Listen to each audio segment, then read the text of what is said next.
अगला पॉइंट है importance. Direction का क्या महत्व है? सिंपल सी बात, जब आप सामने वाले को गाइड कर रहे हो, काम करने के लिए बता रहे हो, सामने वाले को डायरेक्शन दे रहे हो, तो वो क्या करेगा? अपना एक्शन करना स्टार्ट करेगा। कोई इंसान आपके पास गाड़ी लेके रुक जाता है, आपने कभी नोटिस किया? आप कहीं पे सड़क पे खड़े हो, सामने वाले ने आपसे रास्ता पूछा कि भाई मुझे दिल्ली जाना है, वो आपके पास आके खड़ा हो गया, उसको रास्ता नहीं पता, तो आप क्या करोगे? उसको डायरेक्शन देखोगे, उसको आप क्या दोगे? भाई इस तरफ जाना है। तो जैसे ही आपने उसको डायरेक्शन दी, उसने अपना काम, एक्शन शुरू कर दिया।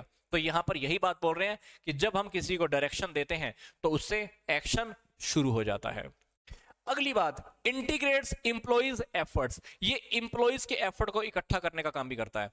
पहले वाला इंप्लॉय, पहले वाला काम करने वाला बंदा कह रहा है कि मैं अपना काम करूंगा, दूसरे वाला बंदा कह रहा है कि भाई मैं अपना काम करूंगा, पर डायरेक्शन के अंदर क्या कर रहे हैं?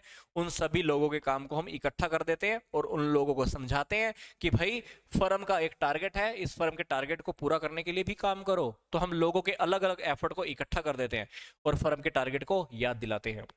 अगली बात है मीन्स ऑफ मोटिवेशन। डायरेक्शन एक मोटिवेशन की फॉर्म में होता है, क्योंकि हम लोगों को गाइड कर रहे हैं, उनका हाथ पकड़ के उनको चलना सिखा रहे हैं, तो कहीं ना कहीं ये लोगों को मोटिवेट भी करता है। अगली बात, बैलेंस इन ऑर्गेनाइजेशन। ये एक ऑर्गेनाइजेशन के अंदर बैलेंस भी बना के रखता है, क्योंकि सभी को बता देता है किसने क्या काम करना है, कौन कैसे करेगा, ये सारी बातें। तो कहीं ना कहीं इससे सभी लोगों के बीच में बैलेंस बनना भी शुरू हो जाता है। Implement the change. अगर मान लो कोई फ्यूचर में परिवर्तन लेकर आना है, कोई चेंजेस होने वाले हैं, तो चेंजेस इंप्लीमेंट, अप्लाई करने का काम डायरेक्शन के थ्रू हो जाता है। क्योंकि इंसान का स्वभाव है परिवर्तन से डरना।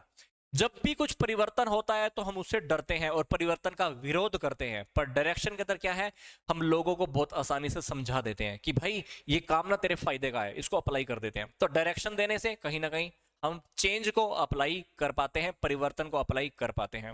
फिर अगली बात है एफिशिएंसी इंक्रीज।